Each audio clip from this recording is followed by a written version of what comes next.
Welcome everyone to the inaugural meeting of our new bulky item reuse work group. Thank you so much for joining us today. Let's get to our agenda. So welcome and introductions. We're going to start introductions a little bit differently than we normally do, but I hope you will all participate and have fun. We're going to talk about why we're here, what this whole work group is for. We're going to talk about what are we actually talking about when we talk about bulky items. We're going to talk about the goals for the work group from MassDEP's perspective. And then we're going to talk about networking, because really that's what this is about, to get to know people, make connections, partnerships perhaps. So we're hoping that this is just the first of many to come webinars, and while we don't have them all on the calendar yet, we will be in touch with you. There will be more of these gatherings in the future. Our speakers today come from 3 different kinds of organizations working with bulky items. First was Kevin McGuire, then we're going to hear from Donna Neely, and then Courtney Forrester. I'll give their introductions and bios a little bit later. After we hear from them, we will get into questions and discussion, and this is the point where we want to hear from you. Please feel free to raise your hands, show your faces, get into the conversation, because this is the first time for everyone to sort of get to know each other and figure out what we're all doing, to find out who we need to know, essentially, to make our lives and our work more successful. Okay, so as I mentioned, starting a little bit differently than we normally do, I want to start from hearing from you. So I'd like to give you all a minute to introduce yourselves and put your name, your organization, and the primary source of materials that you manage in the chat. One of our purposes here, as I mentioned, is to make connections. So we thought this would be an opportunity for everyone to get to know each other better without doing a long round of introductions. There's way too many people on here to do that. So take these prompts, go ahead and introduce yourself. And I will go back to the other slide and say, this is our team. So my name is Janice Paré, and I will be facilitating today's webinar. I'm joined by Leah Kelleher, who will be helping to monitor the chat and the Q&A. She's also going to be adding helpful links as we go through. And Kathy Mirza is our Municipal Waste Reduction Branch Chief. She's also with us today, and she will be here to fill in any gaps that I accidentally miss. So getting right into it, please continue to put stuff in the comments, introducing yourself, all that stuff while we're going through. It's totally fine. So why are we here? What's our purpose? You may all know, but I will take a minute to provide some background information that explains why we are convening this group. So it all started 6 years ago now, when we put out the 2030 Solid Waste Master Plan. In that, MassDEP established the Commonwealth's policy framework for reducing and managing solid waste generated by Massachusetts residents and businesses over this decade. So the plan sets out aggressive waste reduction goals to reduce waste disposal by 30% by 2030 and by 90% by 2050, which is pretty ambitious. MassDEP analyzed waste characterization data to help set priorities for reaching these waste reduction goals most effectively and efficiently. So increasing reuse and donation opportunities for commonly used products wherever feasible was identified as a top priority for the state in that solid waste master plan.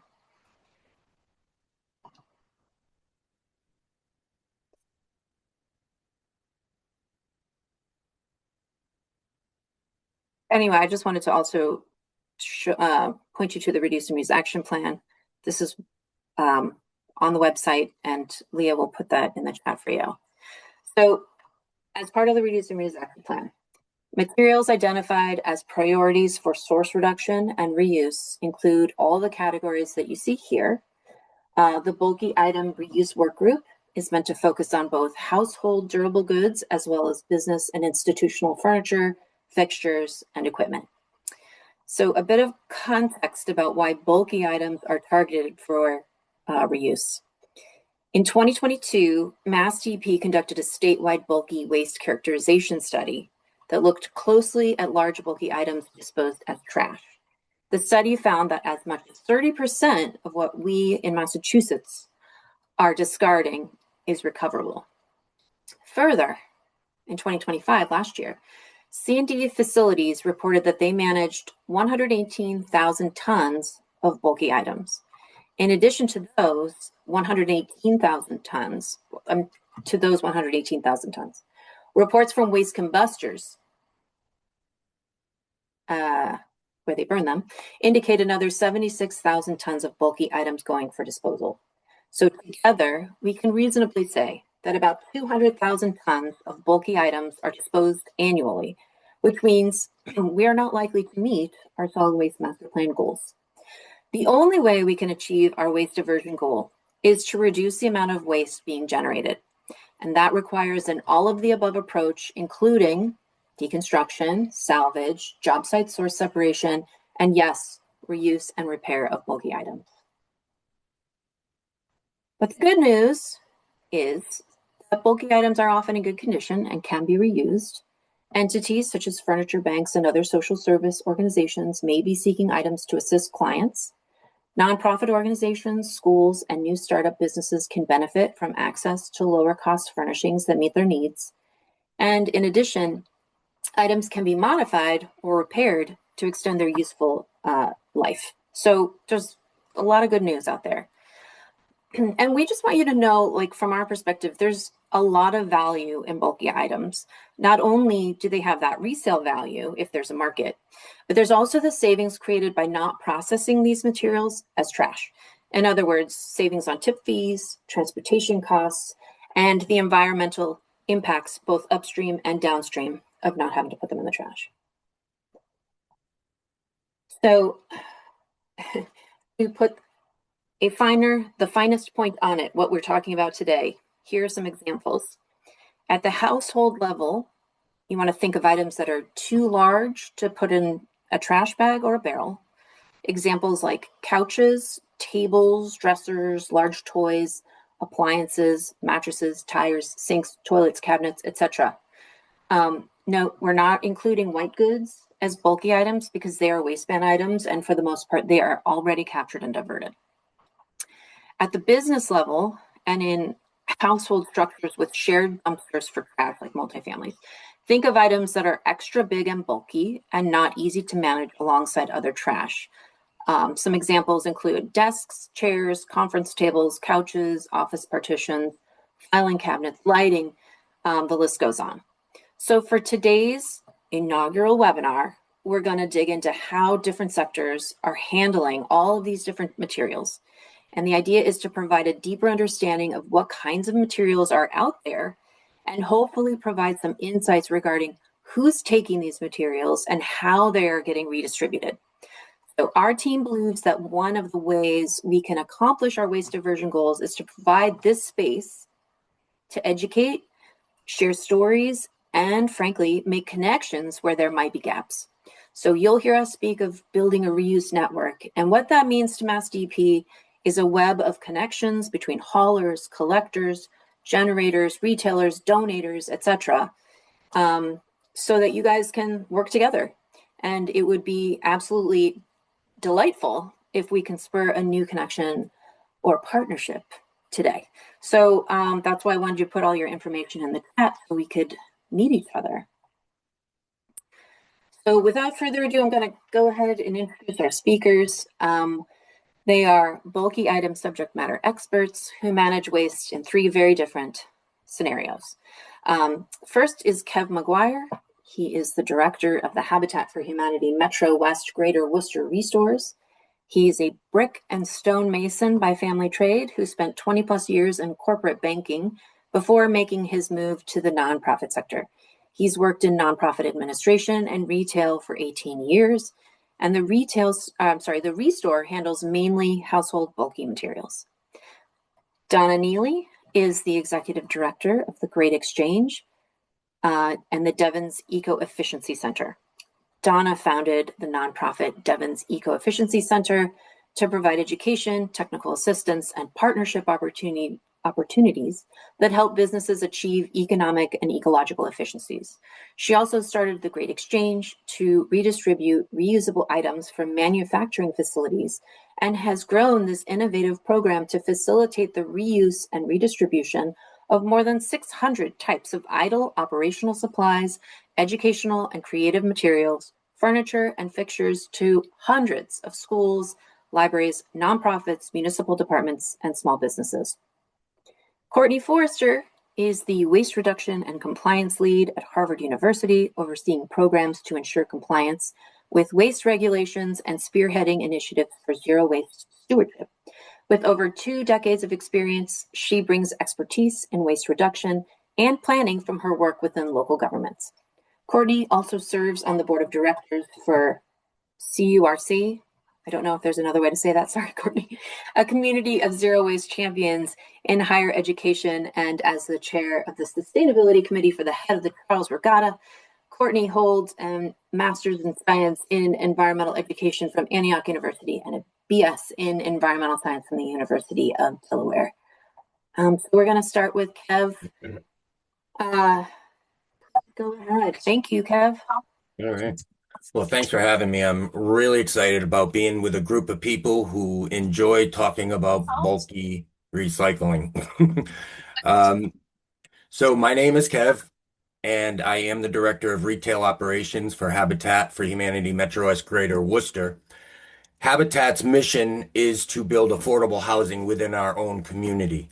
Our service area on the next slide, you can see it is made up of 42 cities and towns within Metro West and Greater Worcester. We have many sources of income, but one of the big ones is our retail operation. Restores are pretty much a retail fundraiser. And Metro West Greater Worcester, we have 2 restore operations, one located in Worcester, Massachusetts, and the other in Ashland, Massachusetts. Each one has more than 20,000 square feet of retail space.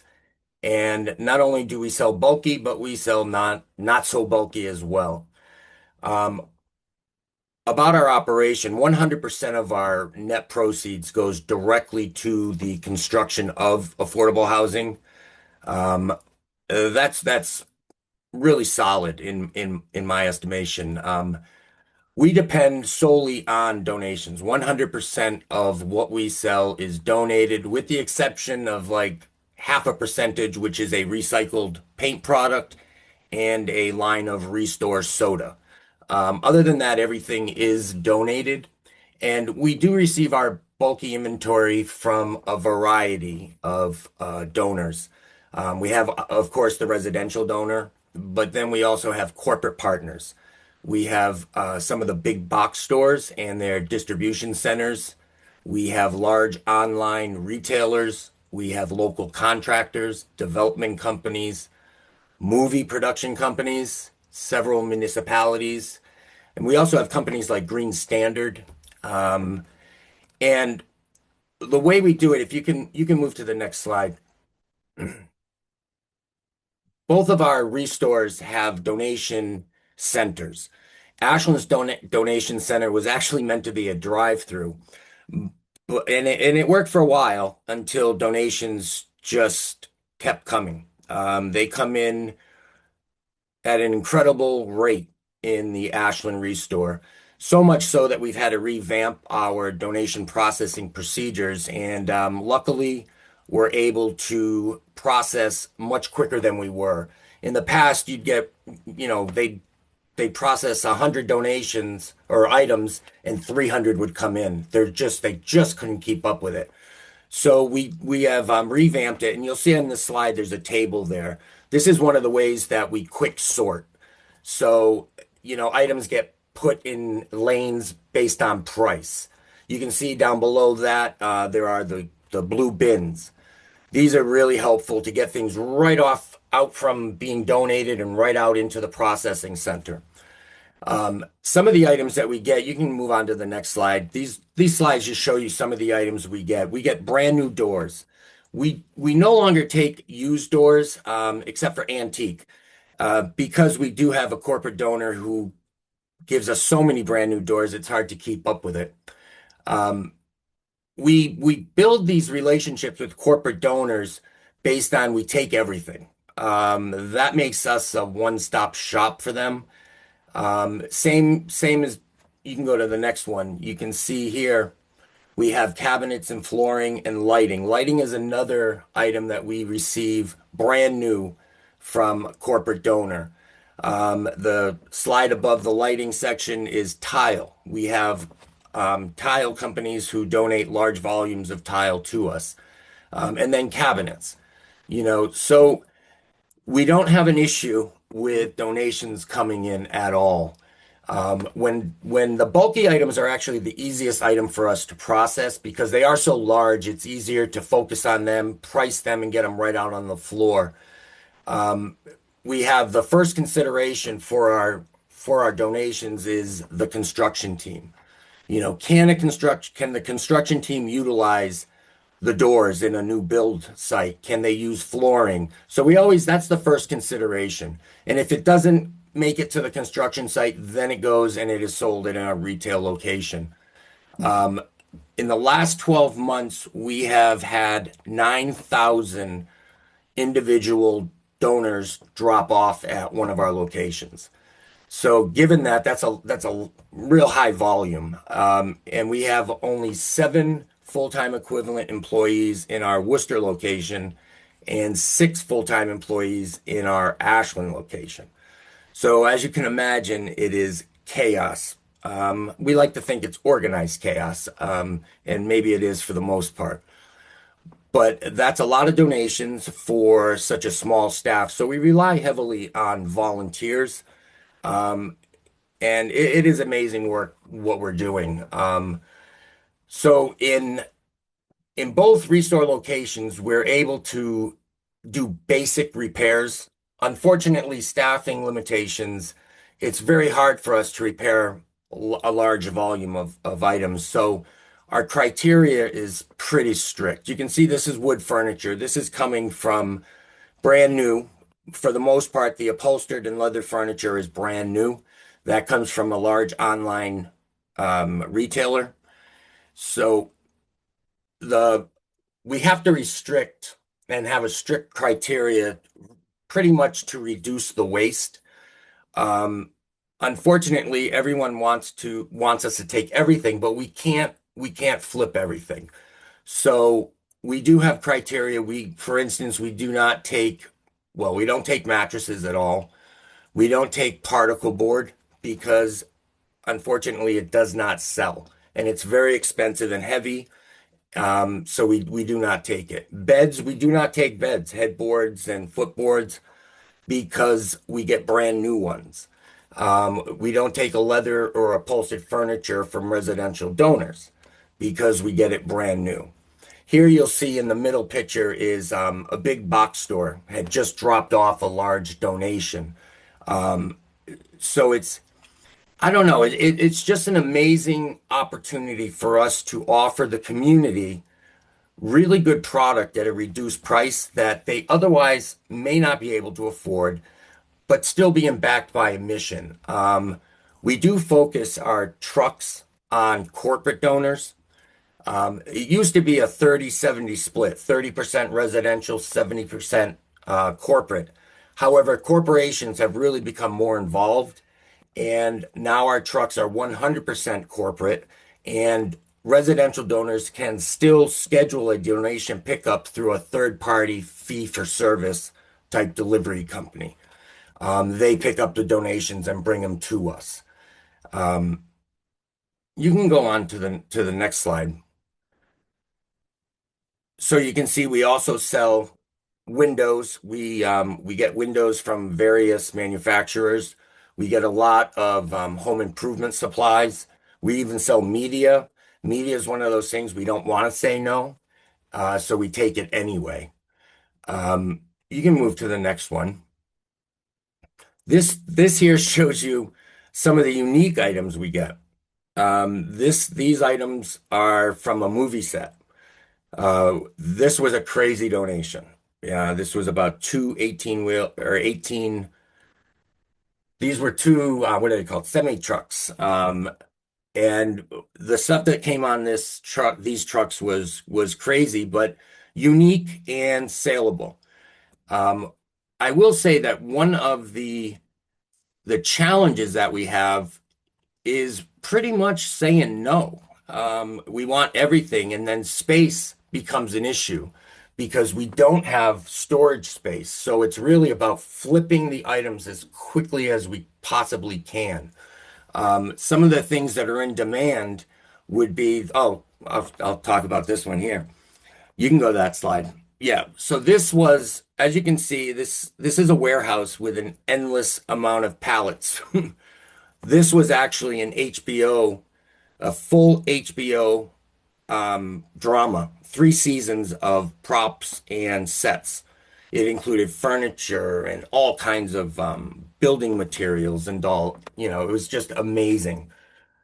So some of the challenges are collecting of vintage building materials. This is more so in the deconstruction.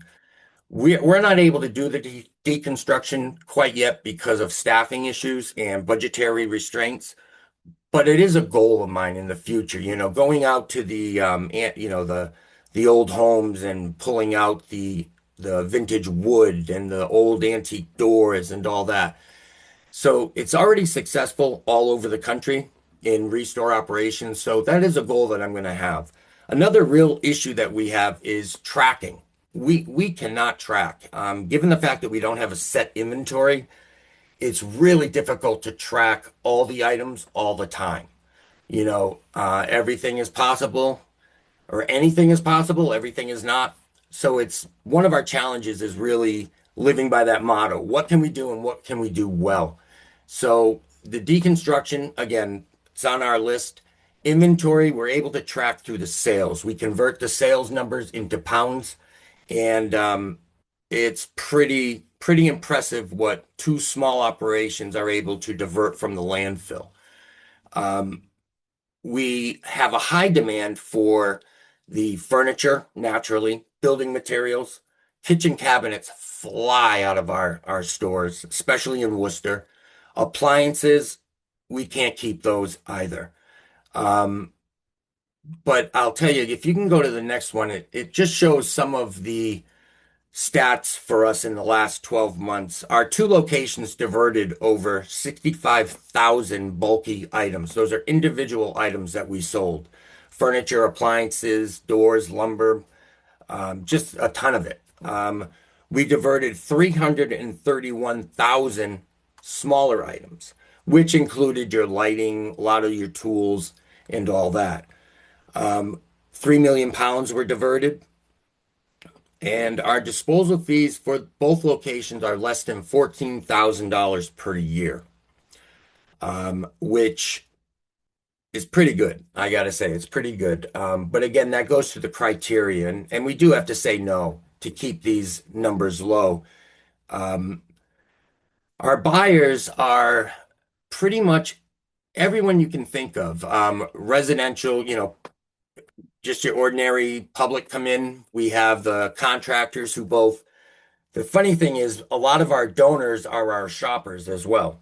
So a lot of contractors will donate leftovers from projects.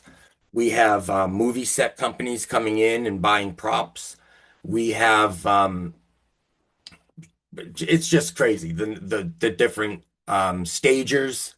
We have a lot of stagers that come in, investment property owners that come in, antique dealers and resellers. They are our friends. So our focus is on bringing in more. The challenge is space. The challenge is building more and more relationships with other organizations in the community, finding outlets for items that we can't sell, but maybe they can use, and really just keeping focused on the project at hand, and that is diverting as much as we possibly can from landfills. So much of the stuff that we get is saleable, and it's just a real privilege to be part of maybe making the world a little greener. I think that's all I have. It's an incredible. I could talk for days on this, um, but I think I've gotten out the essence of what we do and what we're trying to do. And I'm sorry, I'm a sore throat. I'm a little dry. You're great. Don't worry. Thank you so much, Kev. Really appreciate it. And we're running a little bit behind schedule, but I think we're still okay. We'll have enough time for Q&A, but I'll go ahead and hand it over to Donna. Thank you. Good morning, everyone. I want to thank the DEP for the opportunity to be a part of this bulky items reuse work group panel, and thank everyone who's taken the time to join us this morning.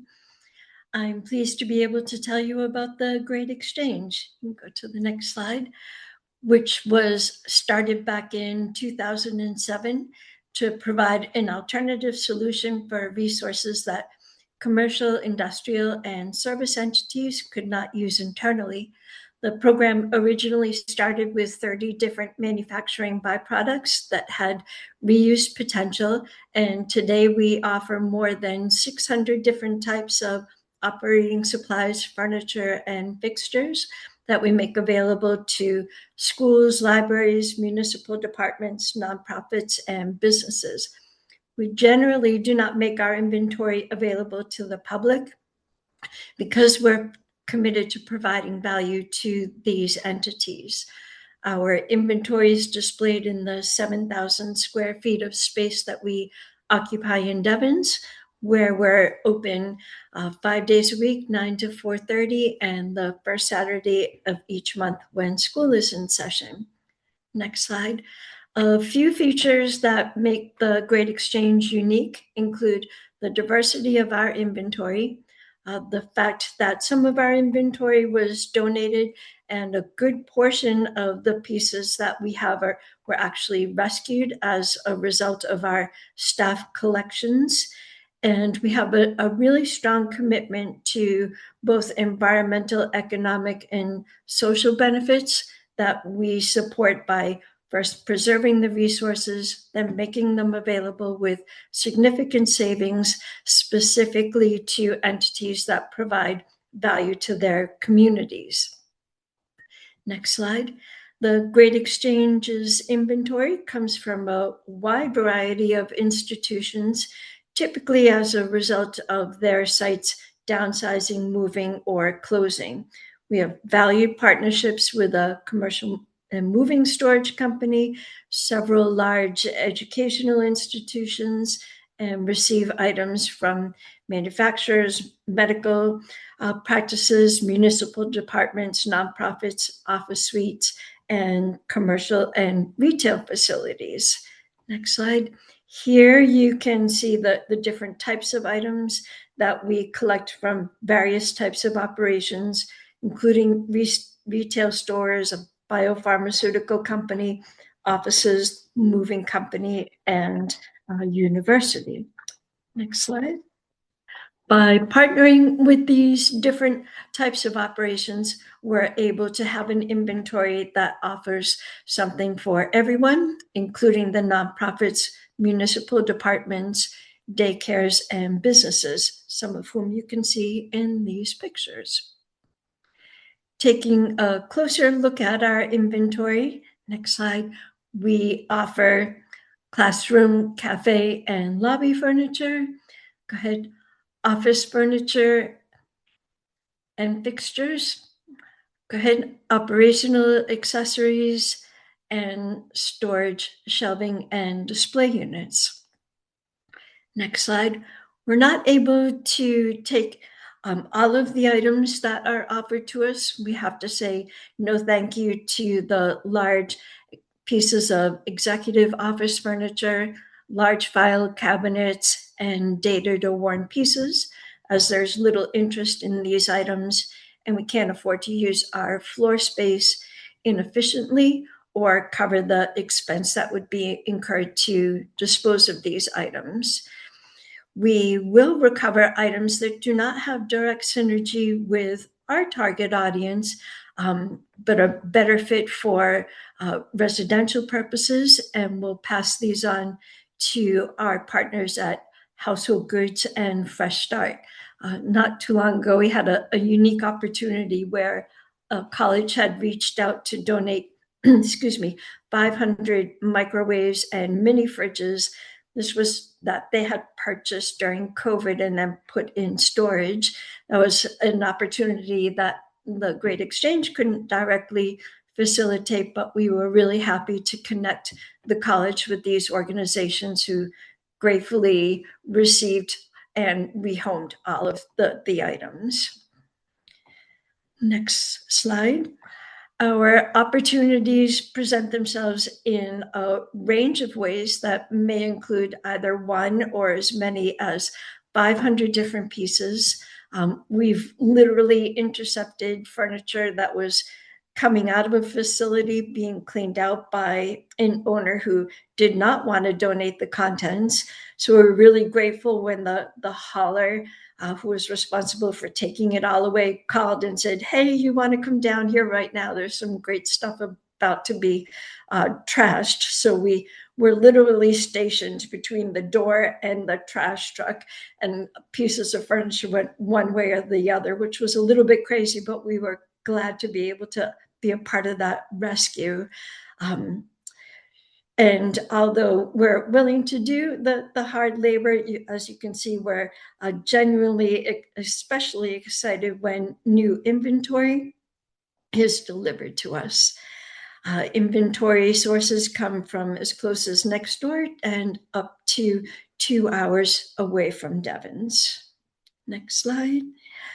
A lot of our bulky items come from facilities that have recently closed.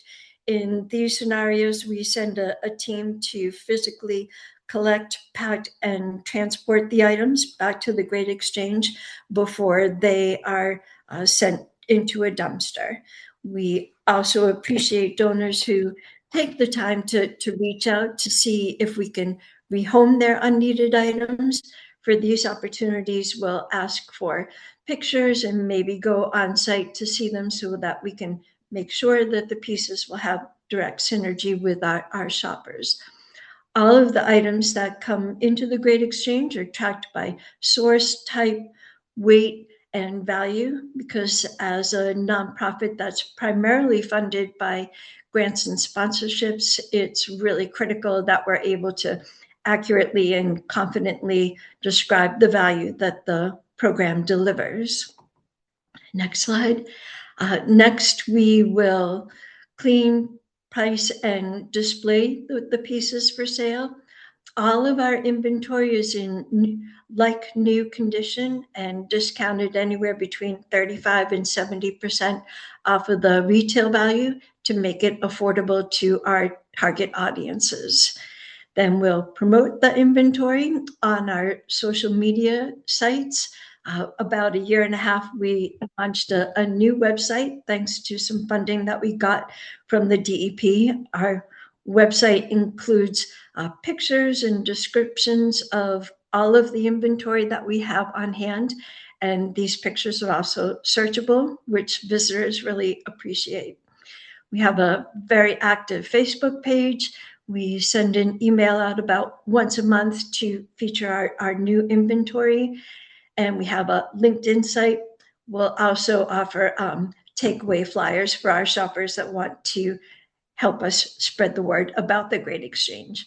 When an item does not move off the floor, we'll also post it on Facebook Marketplace, or we'll try to give it away, taking all the steps that we can to prevent the having to dispose of the items. And last slide. In summary, the key benefits of the Great Exchange are that we provide a solution that facilitates the reuse of excess items so they won't be trashed. We provide savings to those donors and position them to be able to provide value to local communities with unneeded items. And municipal items, nonprofits, and small businesses gain access to affordable upgrades and are able to preserve their funds for the important programs and services that they provide. Last slide. Thank you for your time. Here's my contact information. Please do reach out if you'd like any more information or you have some ideas on how we might partner. Thank you so much. Thank you so much, Donna. I really appreciate that. And I just want to put a plug. When MassDEP headquarters was moving from our old office to our new office 5 years ago, the Great Exchange came, I think, 3 times in the early morning before people got to work to sift through what they could take from 40 years of stuff. So I can speak to the love and care that they put into making sure that what they take is going to get turned over, and just like their help in that. So thanks again, Donna. Oh, now we're going to hear from Courtney. Thanks, Courtney. Hello, everybody. Good afternoon. Thank you so much to MassDEP for bringing this together. I'm excited to talk about bulky waste. I echo Kev's sentiments about a good group of people. My name is Courtney Forrester. I am the Waste Reduction and Compliance Lead at Harvard University. My role sits within our Environmental Health and Safety Department, which is a part of Campus Services. So at Harvard, we operate more like a small city than a single institution. So we have dozens of schools and departments and major business units, all making independent decisions around space and furniture and equipment. So this scale creates a lot of challenges and some opportunities, but perfectly usable items can very easily become waste simply because there's no clear system on how to capture and redistribute them. So our work has been focused on a shift from managing waste after the fact to designing systems that keep materials in use from the start or support reuse. So today I'll share how we're approaching bulky item reuse within that reality of decentralization and what's working so far. Next slide, please. Just a quick overview, context, a little bit what we're talking about, how we're building those pathways, a little spotlight on our surplus center, and then some takeaway messages. Next slide, please. So if you're not familiar, Harvard University is in Cambridge, Massachusetts. We got a lot of people, over 24,000 students, over 20,000 staff. So we take up a lot of space. We've got buildings, over 600 buildings, 25 million square feet. So we are an R1 research institution, so a lot of labs and institutes and centers. And we do have 13 degree granting schools which make up Harvard University. So we're all aware of Harvard College, our undergrad, but those little icons on the bottom are all of our different schools: the law school, the divinity school, the graduate school of design, the graduate school of education, the medical school, the business school, the Kennedy School. You get it. Next slide, please. So here's a map. Go back one. Yep, thanks. Here's our map of our main kind of campus. So Harvard Square is kind of in the central there, so most of our stuff is centralized there. But as you can see, we're spread across a big area and the Charles River. So we're in 2 different municipalities, which makes some compliance things fun. But the different schools kind of have separate campuses and their own budgets and timelines, as I mentioned, and priorities. And this map doesn't even include our Longwood Medical Campus, our Arboretum in Jamaica Plain, Boston neighborhood, or the Forest or our field station. So next, which really is a core challenge with this decentralization really matters for materials management.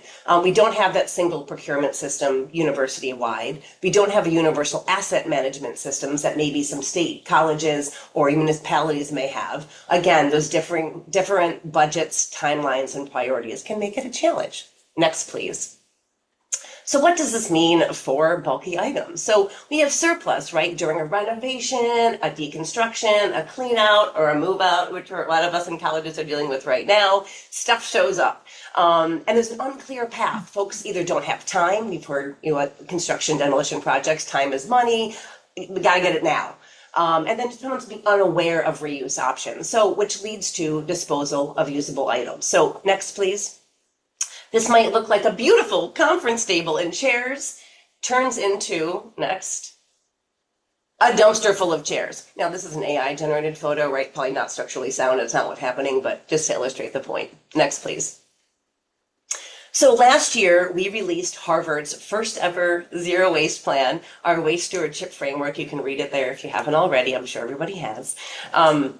We pulled together a university-wide working group comprised of over 60 people from all of those schools and units to really come together. We spent a year brainstorming, refining, and creating this framework. And these are our guiding objectives, the overarching goals we're looking to achieve with our work, which really follows our zero waste hierarchy. I'll just kind of highlight the first 2 and how it relates to our bulky item reuse. So advancing sustainable purchasing and procurement, right? Before you buy the thing, do you have the thing? Are you going to need it? What's the life cycle after? And then building and developing reuse systems through a strategy that's going to ensure consistent, equitable, and functional systems for reusing, sharing, and allocating our physical resources. And of course, all the other pieces are also very integral. But next slide, please.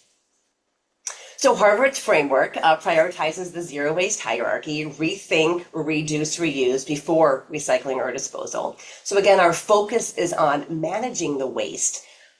Some switching from managing the waste to designing systems that prevent waste. So thanks to MassDEP and Recycle Smart for this great image, which we use a lot in our presentations. It's just a beautiful, bright image that helps us kind of reframe what we're trying to do. Again, we've all seen this, the top of the chart of the most impactful activities for waste diversion. So it prioritizes, again, designing out waste and rethinking or refusing before looking at sustainable materials management. So in the rethink, refuse, do you need to buy this, right? Reducing, can we, excuse me, can we buy less? And then, of course, reduce, reuse, and repair and donate is the highest priority for bulky items. So we're really kind of focusing on with our work. Next, please. So it's a strategic shift, right? This isn't a side program. It's a systems approach from managing waste to designing out waste. And we've been creating working groups and task forces to address some common issues that came out of our waste stewardship framework. We've created a group called IMPACT, which stands for Integrating Materials, Procurement, and Circular Thinking. And it's bringing together folks from our procurement, folks from across the university and some of our central procurement, we do have some central procurement, to start to think about how do we embed reuse and these questions into our procurement decisions, into our capital planning. And EHS is involved in our renovation and construction guidelines for design to help put those things at the forefront before it's at the time and you're like, I gotta get out of here, project's behind already, we don't have time to, collect these usable items. Next, please. So again, we're reframing that bulky item reuse. So we have a lot of that supply, right? I just talked about the move out time. This is the time of year. So we're capturing items during our moves and cleanouts and renovations. And we have demand. We have people that do want it, but also encouraging the sourcing of reclaimed items before purchasing new within existing departments and schools. Before they're like, time to build a new something, let's look to see if we have something first. I'll highlight these pictures here. These were taken in the one on the left in the lobby of one of our houses, which are residential dorms, and they have a sign on them that say donation station with pictures of what's accepted. Think of it as a Goodwill trailer. So it's household room goods, really, because it's coming from dorm rooms, but household goods that students no longer need, didn't want, but are in good usable shape, right? Textiles, of course, little storage containers, all sorts of different things go in these. So we put these out in the lobbies this time of year. And then on the right is one that's in the laundry room of all of our houses, which is great for textiles. And those are usually there year round. But the ones in the lobbies come out this time of year as folks start to think about cleaning out and reuse. Next slide, please. So really, we're focusing on creating those clear pathways rather than a single required process in our decentralized environment. So I mentioned we don't have a single university-wide process for clearing surplus, and there isn't one inventory system that everything flows through. So instead of trying to force this centralized model into this distributed, we're really focusing on making the process work. So whether it's a department clearing out space or a large renovation project, there's a simple way to flag items, capture them, and then move them into reuse. Next, please. So what are we doing? Well, we're trying to make participation easy, right? By having simple intake options so departments don't have to figure it out on their own. So the picture in the center of the screen is one of our Harvard waste and recycling box trucks that service campus, including Boston, so Cambridge, Alston, and then our Longwood campus as well if needed. But these are the trucks in addition to the drivers that also service our Packer trucks, which pick up trash recycling and compost throughout campus. They also operate these trucks. And departments and schools can call up or email or send a work order to Harvard Waste and Recycling to say, hey, we've got some stuff, can you come pick it up? And they do. And they also collect those donation station boxes from the houses. So second, we're also working upstream, right? Especially with our facilities and project teams. So we're identifying items before they're heading for disposal. And then just as important, we're putting those small prompts into our workflows. So questions like, have you checked reuse? Have you flagged items for recovery? Next, please. And this will really help us to switch from those inconsistent and bad timing disposal by default situations to more predictable pathways, better timing, and reuse by default. So what used to be ad hoc becomes more routine. and reuse moves from something that is optional to something that's expected. And so for us, that's really the goal, to kind of do that behavior change. Next, please. But all the strategy, of course, depends on having a place and a process to move it through. My colleague wasn't able to join us today, so I will go through her slides here at the Recycling Surplus Center. And it's in Alston. It's at 28 Travis Street. So it's managed by our Harvard Waste and Recycling Division. It's part of our facilities department. And their priorities are surface and diversion, waste diversion. So some of you may know Rob Gogan. He's the kind of godfather of our surplus center. He started this before even 2003, but that's when they first had a physical location. It was a chain link fence. It's outdoors. It's exposed to the elements. When I worked in municipal government, we actually got some stuff from there back in the day. It might still be at 110 Craft Street from my Newton friends. There might be some office furniture there from Harvard. But it was just a one open one day, some random equipment, again, exposed to the elements. But because it was so successful and they saw the demand that we can really utilize this, they now have a full facility, indoors, and it's open year round. Next slide, please. So what do they take? Everything. Kind of like what Kev and Donna were saying, a lot of the stuff, we obviously don't take hazardous waste and majority of construction demolition, but mattresses, furniture, lab equipment, once decommissioned, appliances, textiles, you name it. Our waste and recycling division also collects our universal waste, plastic film, they bale it, some scrap wood and scrap metal. Sometimes the scrap wood and scrap metal can be utilized again, but those can usually go right to our disposal partners. Next, please. So the process with Harvard Waste and Recycling is they collect or receive. So I showed you that truck. They'll go around campus and on work orders, on requests, pick up items and bring them to the surplus center. It's sorted in a loose manner, not quite as organized as my previous two panelists. And then it's sold. Everything's available for free. And then as things move out, especially this time of year when there's a high demand, they do try to move things out quickly, maybe working with some other partners to identify who could use a large shipment of, storage containers or chairs. Next, please. So typical items, as you'd imagine, from dorm offices and classrooms is what we're seeing here at a university. We also get some student donations like this beautiful squishmallow friend. I don't know what kind of animal that is, but he looks very friendly. And also they will take in items. Harvard does free cycles on campus a couple times a semester. So anything left over from there also comes to our surplus center. Next slide, please. And during dorm renovations, right now in the middle of a house renewal in Elliott, one of the dorms along the Charles, if you drive along Memorial Drive, you can see the construction. But again, when a dorm is being totally renovated, all of that furniture has somewhere to go. And then usually when they are looking to build again, or open it up again, they're not going to save this because it's a new building. They want to kind of transition to something newer, but this is still great usable stuff that can be used in another way. Get all those desks and the beds and the chairs and the furniture that was in the common rooms. A lot of materials come through there. Next, please. And of course, I mentioned move out. It's happening right now. We get a lot of mattress toppers because you all remember how comfortable those college dorms were. All those foam mattress toppers that we get, we collect them for reuse or recycling. Of course, the mini fridge and the ubiquitous pile of clear plastic storage bins. I think I still have I'm 100 years old. I think I still have my Jaffa blocks from college in the last century. Next slide, please. And some unusual stuff that they've received, including this M&M character, a stuffed carrot, a lot of great old books and different things, and this stair step. Maybe it was for a robot to learn to walk. Maybe it was for a human doing rehab at a PT clinic. I'm not sure, but they get all sorts of random things at different times. Next slide, please. So it is open for shopping. As I mentioned, everything is free. Mondays is for nonprofits and Harvard affiliates, and Thursdays is open to the public. Again, it's 28 Travis Street in Alston, except for any holidays. It wouldn't be open on a holiday. It's a bit of a free-for-all, not quite as organized as our previous two.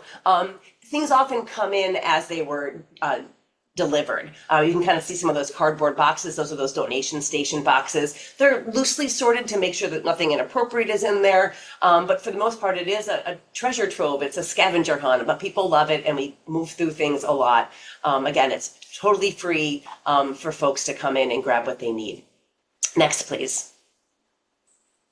And this is a work in progress they shared with me. The reuse metrics, these are on counts of items kind of tracked through the service order requests and what comes in. Kind of as Kev mentioned, it's really difficult sometimes to get the tonnage on here. So they're doing kind of counts. And so anywhere from 40 lab equipments, again, fully decommissioned, nothing unsafe, to again, all of the different items. And of course, there's that other category, because it might be that stuffed carrot and M&M. Where would you put those? We're getting a lot of different things. It's over 10,500 items in 2025 alone. Next, please. So with the reuse center, a lot of great strengths. Everything is free. There is quick turnover of those certain items. It is housed within our waste and recycling department, so it helps to kind of further that mission. They have great volunteers that help to organize and staff and keep things moving. And again, it supports our a wider campus reuse efforts as part of our waste stewardship framework. But some limitations. Everything is free. There is no inventory. I think Kev mentioned it too. We don't have an inventory management system to track. There's not a way to shop online. You come in, you see it. There's no saving, and limited space to handle the demand. They also don't have any. They have staff that service the center, but nobody's full time that only works at the surplus center. And last slide, and I'll wrap it up here. So decentralization isn't a barrier, it just requires different tools. So reuse really must be built into our systems and not treated as an afterthought. And language and visibility really drive behavior change. So we're still building the system, but every item reused is one less item treated as waste. And I'll leave you with our favorite quote that we have in our waste stewardship framework. We don't need everyone doing it perfectly. We just need many people doing zero waste well with systems in place to move us in the right direction. So with that, I'll end. Thank you so much. I look forward to your questions. Thank you, Courtney. Thank you so much. So now we're going to get into those questions that you did in the Q&A, that were in the Q&A. So I'm going to stop sharing so we can see all of your lovely faces. And then if there's something that Leah reads that seems a little confusing and you are the person who posed the question, please feel free to speak up and clarify. Okay. Yeah, I'll start this off. Brad had a question for Brad Guy from to Kevin. Kevin, how do you track at least well enough to create the stats you showed in your slide? And how do you convert the item counts into tonnage? So if you could just speak to track in general. Real quickly, the way we were able to track quite well is actually through our POS system. So every item that's sold is sold under a category and an item. So I'm then able to pull reports showing the exact count of each category from paper clips all the way up to the kitchen sink. Yeah, and what was the second one? I'm sorry. And then how do you convert item counts into tonnage amounts? So the item counts we actually do not convert. We're using the dollars you use when you sell an item, it comes up to whatever, say $100,000.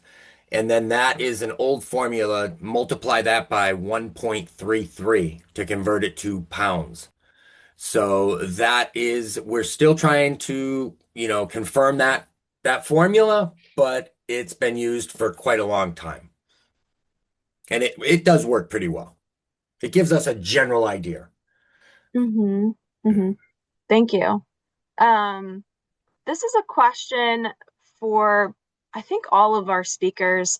Prabhatha asked about, how do we make this more normal? How do we make it more mainstream that people are going to habitats, to the Great Exchange?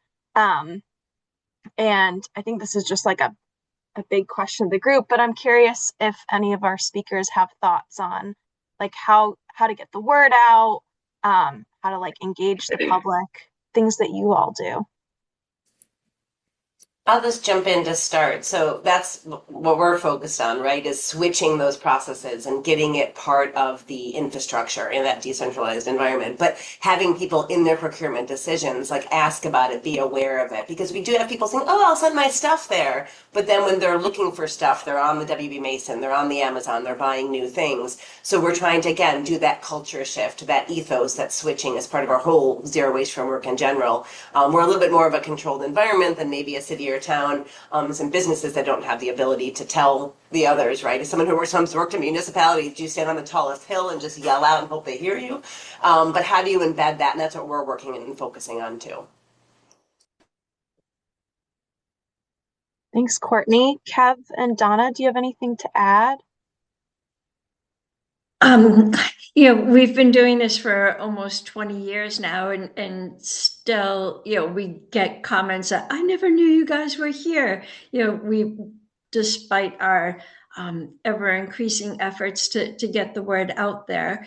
So we just keep, spreading the word. This type of forum is really great because we've got a fantastic audience, and hopefully they'll tell their friends and family, and word will continue to spread. I'm excited about the fact that there's a growing increase in reusing items, right? It used to have kind of a bad connotation if you were reusing something, but more and more people are getting becoming aware of the value of these items that are being repurposed. So we just got to keep pushing ourselves out there. I would say for us, with the, budgetary restraints, we are doing a lot with social media and word of mouth. One of the things that we've tried doing most recently is when there's an item that we're having difficulty selling in the store, we'll throw it on Marketplace. And what's funny is that we're getting people from all over the place, and they walk in and they're like, I never knew you existed. It's really cool because then they spread the word. That's marketing we can't afford.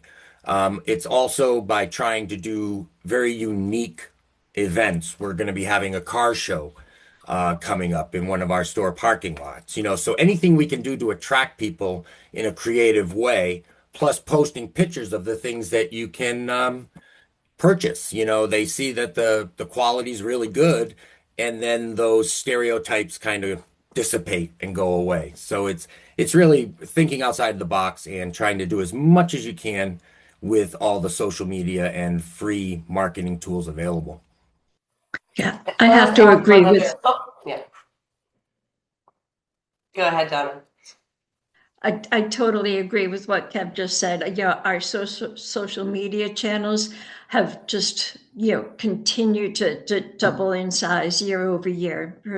For that forum, we're really grateful. That's great. And the other thing I'll just mention as far as getting public to our, so I'll just clarify because I think I saw some notice. Harvard, we only pick up Harvard stuff. So we don't take out outside donations. This is handling in our stuff. The public can take from us, but we only collect Harvard items. But as far as sharing the restored in great exchange, municipalities and the state through the Beyond the Bin, through your recyclopedia, you can put in there. I mean, I worked for a city that had the carts back in one of the first communities with carts. You had to call to schedule your bulky pickup. You're already having to do something. Go on the line online, and then you have encyclopedia. What do I do with? And you say, oh, I can go here, I can go there. I'm already calling somebody. Gone are the days of just putting it out on the curb, right? Most of us have communities that have a bulky item thing. So municipalities and residents and volunteers can help promote that as well. Then, of course, when people are donating it, they're aware of it, and then they go there and shop too. So it helps to build that whole system. So support those recyclopedias. Thanks to iWasteNow for helping me with mine. I'm sorry, Courtney. Question. Thank you. I was gonna respond to something else, but what is recyclopedia? School me on that. Because I mean, someone else must have coined the phrase, but I had one. I thought it was you, Courtney. Maybe it was. I will take I it. thought it was like totally a me. website that you could find bulky No, waste. I mean, we just created one. I think there's still something. I worked for the city of Newton in Massachusetts 175 years ago, and we created one then. The internet existed 175 years ago, but we had just a list of what to do with, right? Wine corks, yoga mats, all sorts of things. I just called it a recyclopedia. And then when we turned into a cart system, people were more sent to it because they could only fit so much in their giant cart, by the way, but it was a limit at the time. And we just literally had a clearinghouse of things of to do. And I think like the Beyond the Bin in Courtney? Massachusetts services that. Yeah, it's I want to move on because we have a lot of other questions, but what was Melissa, somebody put the link to Recycle Smart MA with the Recyclopedia in the chat, so you can find it there. Sorry, Thank I don't want you to, we so just have much. only a couple minutes left, so I want to get to the No, next. that's great. Thank you. Appreciate it. Thanks. Do we want to keep going through the Q&A or do we want to Yeah, go ahead. finish it? 'Cause Okay. I think those questions have been in there for a while. Yes. Okay, so we also have a question for Donna from Todd Jones. Seems like your space may be limited, and so what do you do with commercial items that you don't accept? Where do those go? If you get them.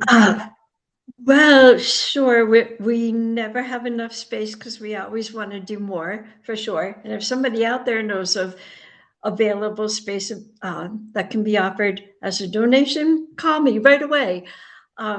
So I am very much of the practice that you got to grab it while the grabbing's good. So we do everything to fit what's being made available to us. We'll stack things, we'll squish things, we'll take advantage of space of nearby tenants that will make it available to us on a temporary basis. So we also have, great partnerships with, as I mentioned, Household Goods and Fresh Start for some items. We've not had to donate or redirect items that we couldn't actually facilitate the reuse of in-house, fortunately, because of the backup space that we have available on a temporary basis.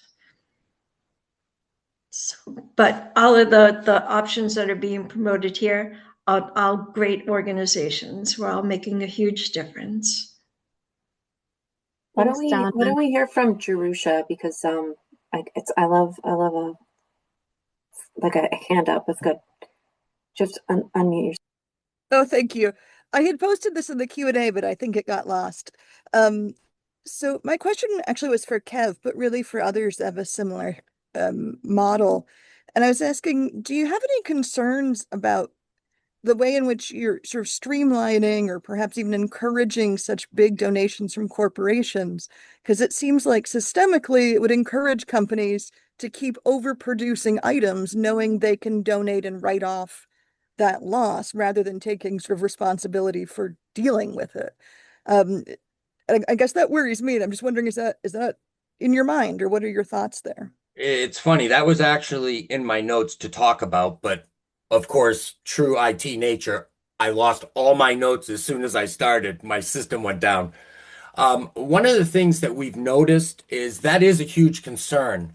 However, the bigger concern was when we were visiting different corporate locations, seeing their dumpsters full of brand new items that they could not give to their staff, they couldn't donate elsewhere, so they were throwing more away that could be reused. So in effect, we're just a small part of helping to reduce what ends up in the landfill. I don't think that by us taking it, they're going to generate more. I think that there's a lot of revamping of processes. For instance, in like Windows, during the COVID pandemic, they reassessed how they were doing measurements and all that. And now our donations have really decreased. But I think there's work on both parts of it. I still think that manufacturers are trying to reduce manufacturing. However, it's better that it come to a nonprofit or another organization rather than just being dumped into the dumpster, which is what we heard very often from managers of operations, Home Depots, TJX operations when they take you to the dumpster and say, yeah, you see all this? This could have come to you, but we don't have authorization yet. So, I mean, it is a concern, but I think it's better that what we're able to do is just take out a small part of it.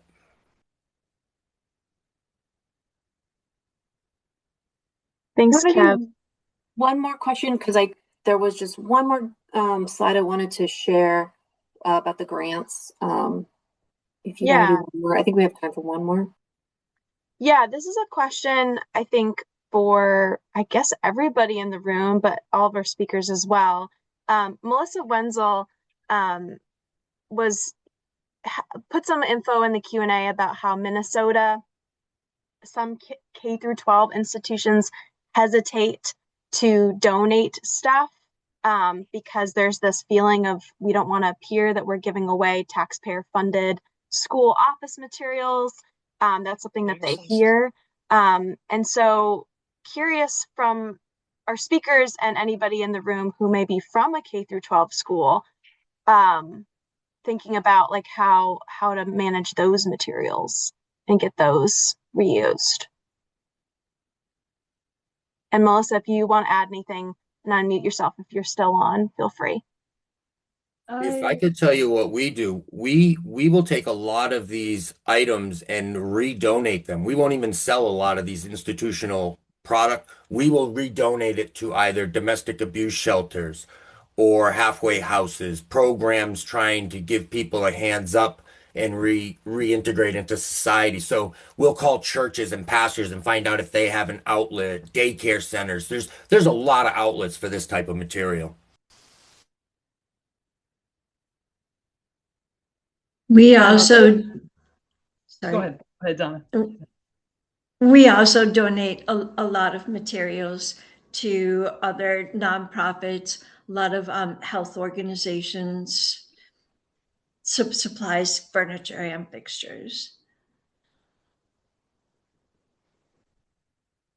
It seems logical to me that the way that the higher ed institutions are managing their materials, their surplus materials, is similar for public sector higher ed institutions. There's just something different about our K-12 public school systems that there seems to be a barrier, but I got a couple nuggets of information, so maybe I can unlock that too. Kathy has her hand up.